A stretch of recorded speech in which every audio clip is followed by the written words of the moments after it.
Welcome to this game of Mechabellum. We're playing against Badge. And you can see here my options: Quick Supply, Fire Badger Specialist, Supply Specialist, and Aerial Specialist. And looking at my options here, Quick Supply and Supply Specialists look like the better one for me, but I end up going for Supply Specialists. The 50 each round, it's good. It's not the best option, but in the end, if the game lasts a long time, it ends up giving you more money than the other options. Or at least most of the other options. Cost control gives you more money, but it nerfs your units. This one doesn't. My opponent ended up going for a training specialist with bows and hounds. You will see me going for a standard positioning this time, instead of going for a forward position with the saber-tooths. Even if I could have went for the saber-tooth hounds strategy, but ended up deciding against it. Wanted to try other strategies. You will see that I end up never staying on the same strategy for too long. I like to vary my builds.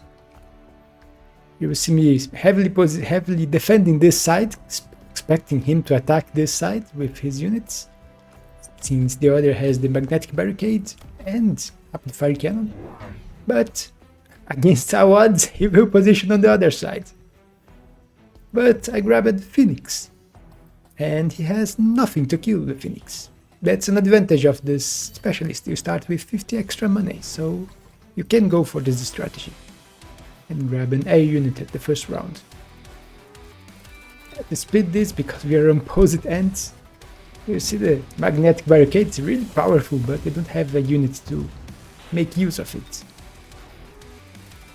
I grabbed the debuff first, but balls can kill the tower even during the debuff. Damage does keep scaling. All my units except the Phoenix went to fight, and the Phoenix grabbed the debuff to help me. Even if not really needed, because I would win anyway, just because I have Phoenix and he doesn't have anything to deal with it. But thanks to the debuff, both my saber-tooths stay alive, and that's quite some damage.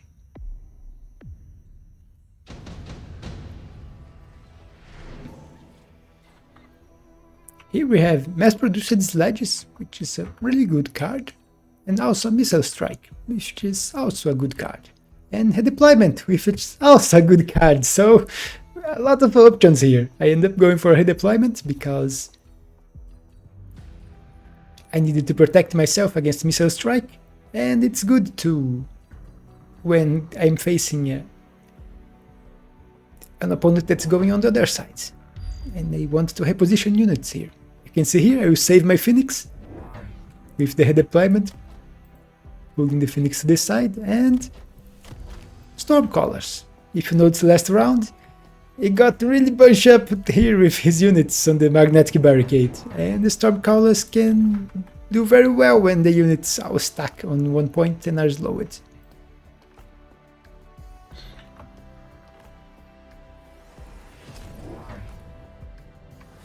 I'm also grabbing shaft on this side, more shaft. You see here his missile just damages one saber-tooth, so kinda useless. And my storms can do a lot of damage, look at this. I'm just lacking shaft clear here. But all his army is here. And just the storms and a few fangs with the tower managed to kill almost everything. And he still only has fangs in the back, which are arriving late to kill my fiends.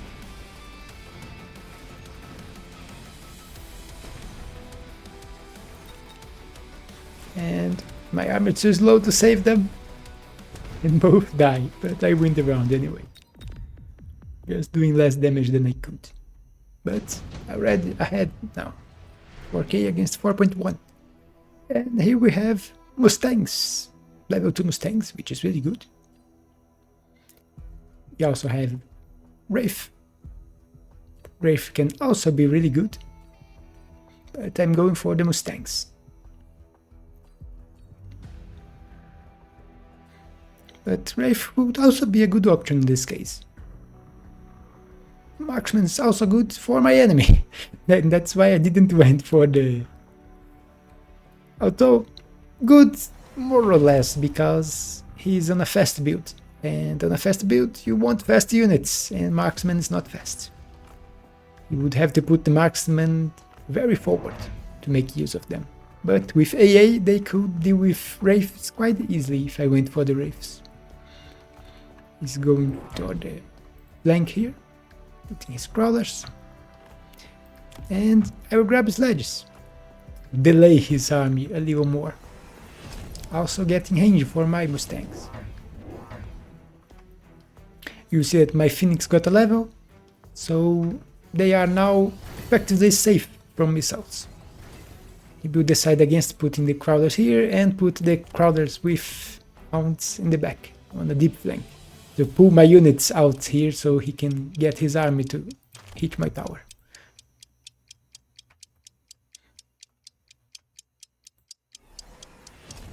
You see me moving the Sabertooth to the side, but it will get pulled by the deep flank. Thankfully I have a lot of units in front.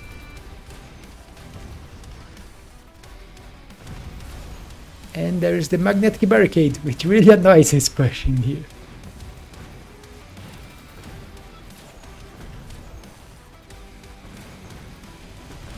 But pulling a lot of my army was good for him. Then he managed to kill my tower.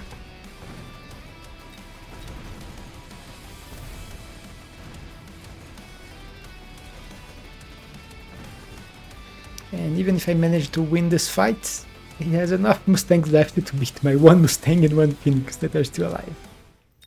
Small victory for him, but it's a victory.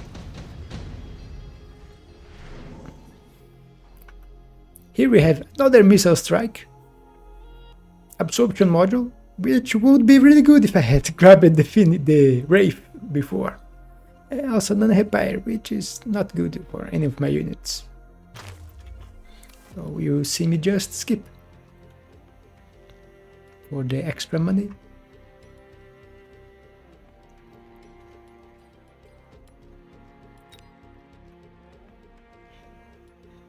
And the opponent's going for the Vulcan Descent. I really wasn't expecting him to grab a Vulcan Descent.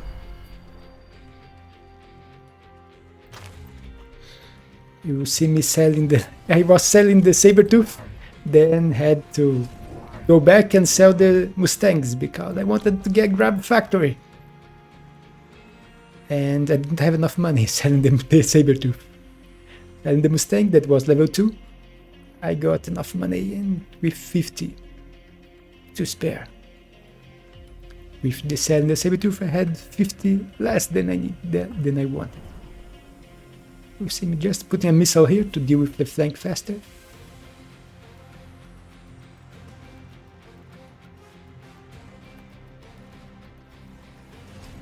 And I will move the Phoenix to the side, so it doesn't get locked on the deep flank here doing nothing. And it's really good because the Phoenix will deal with the Vulcan, with the help of the factory.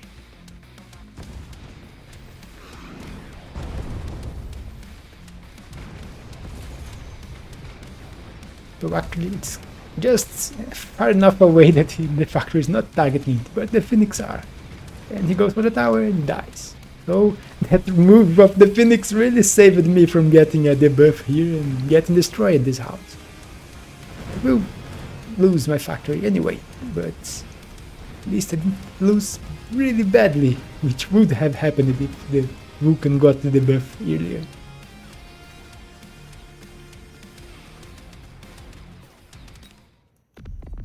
I'm still losing this round, more than the last one, but not that much more. Now I have the first factory.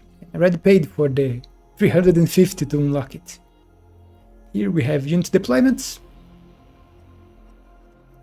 And looking here, none of these units I really want. If you look at what's worth more, the easiest way to get the money back is by selling the Scorpion. It's worth 450, you are paying 50, so you get 400, which is the same as the 2 Phantom Rays. It's the best you can get here. My opponent ended up going for the Phantom Rays. And I'm grabbing my second factory. And high explosive. I don't have the money for other techs yet, but with high explosive they can deal with everything my opponent has in here. Much better than before. 11.5 meters of splash. They can kill the chaff and the hounds and balls quite easily, and mustangs. So everything on the ground is highly susceptible to it. And thankfully I have my Phoenix to deal with the Phantom Rays. I'm also positioning, I used the deployment to position my Sabertooth here, trying to grab a debuff, since I saw that this was very vulnerable. There is nothing protecting this tower, even if it's a level 2 tower. He will put the missile here, getting my storms, and I don't have money to protect it. A shield here would be good, but no money left.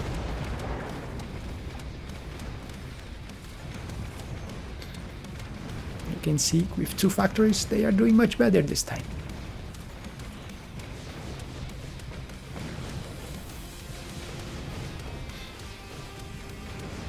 One almost get killed by the balls, but managed to kill them, even if the level 3 Mustangs managed to... level 4 Mustangs managed to kill it. So he's heavily investing in his Mustangs. And he has the spell to level his units, intensive training, which helps get high level Mustangs, which can be really powerful. But this time it's victory for me, and with a factory still alive, so lots of damage. So as you can see, the tech was really powerful for the factories in this case. Here we have nuke, orbital javelin, and additional deployments.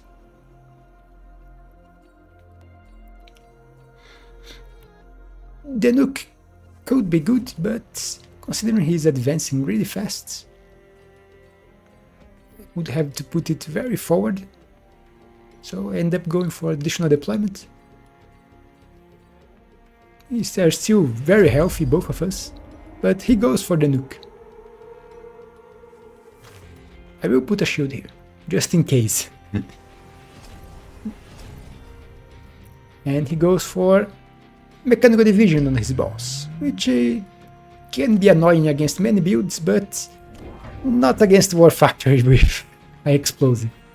They can kill the chaff and the balls quite easily, and now they have range to start shooting at enemies sooner, not having to get so close to them. I'm also putting a missile and leveling this tower because I noticed that my tower here was also very vulnerable. I also put crawlers here, expecting him to put something in front.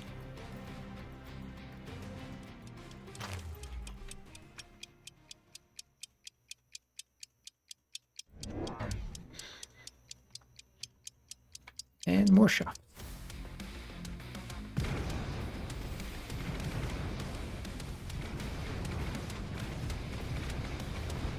You can see the nuke preparing to hit, and the balls lock at my shield, and it goes down right before the nuke.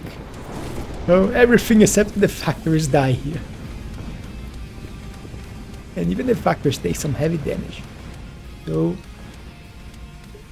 bad round for me, but he used a lot of money on this nuke, while I grabbed the more longevity with my extra deployments, so I can grab more chaff. Here we have more missile strikes. A lot of missile strikes on this game being offered. Rhino Assault, which is the one I grab, can be useful to attacking his backside.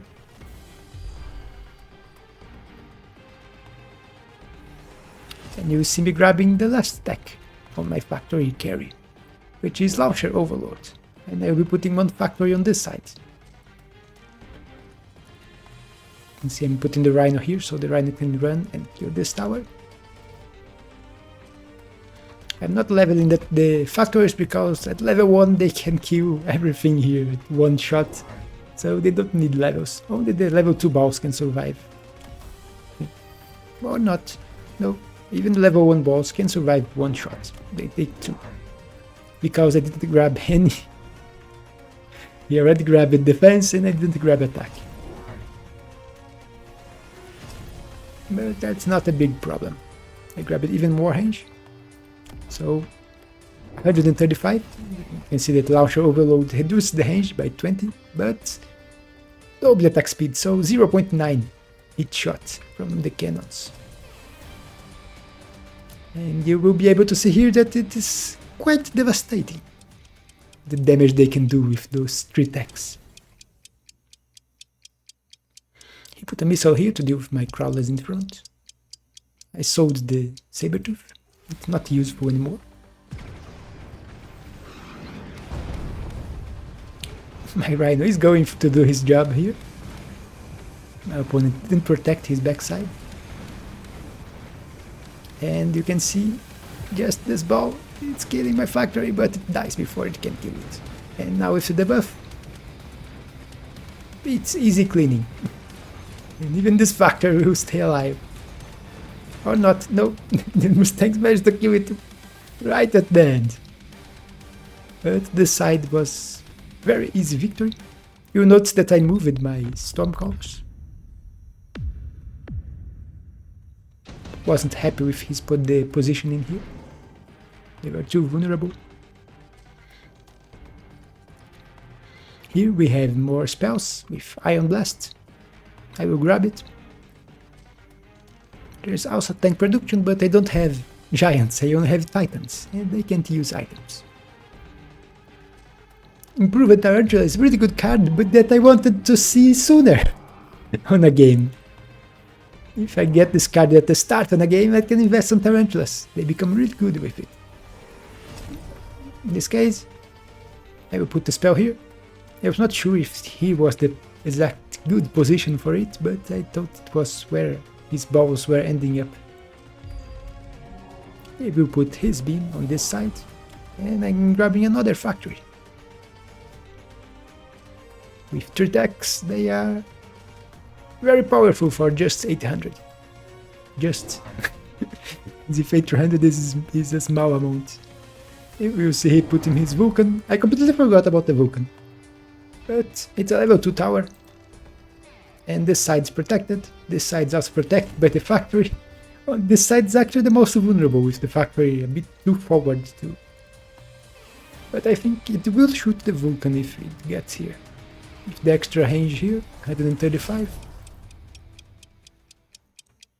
You see me putting a shield here. I was expecting him to beam this side.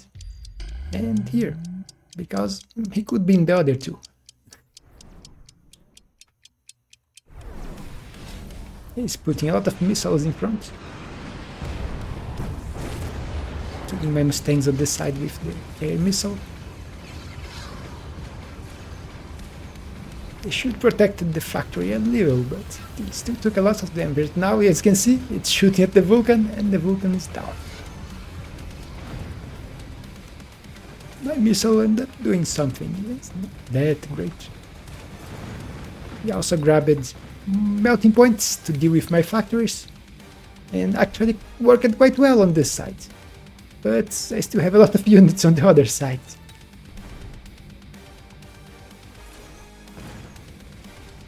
It will kill my Phoenix before I can grab a debuff. But the factory has a lot of HP. I managed to reach and kill it. And just enough damage to win. But I don't think I would have a problem with his melting points. I even had the extra deployment, so I could get a lot of units in front. I will probably start getting one more factory, complete 5 here, would be good, and then more chaff and more sledges, which can also work as chaff. You will see that I was kind of vulnerable against an Abyss, but I had the level 2 Phoenix here that had just leveled it to level 3. So not completely vulnerable to it. And if he decided to go for Abyss in the air, I could click Phoenix production, even if it's very expensive. As you can see here, 100, 1,100. But with 4 factories, that's a lot of Phoenix in production, and they can kill Abyss quite easily. But that's it for this game. Hope you all enjoyed this Scary Factory game, and I will see you on the next one.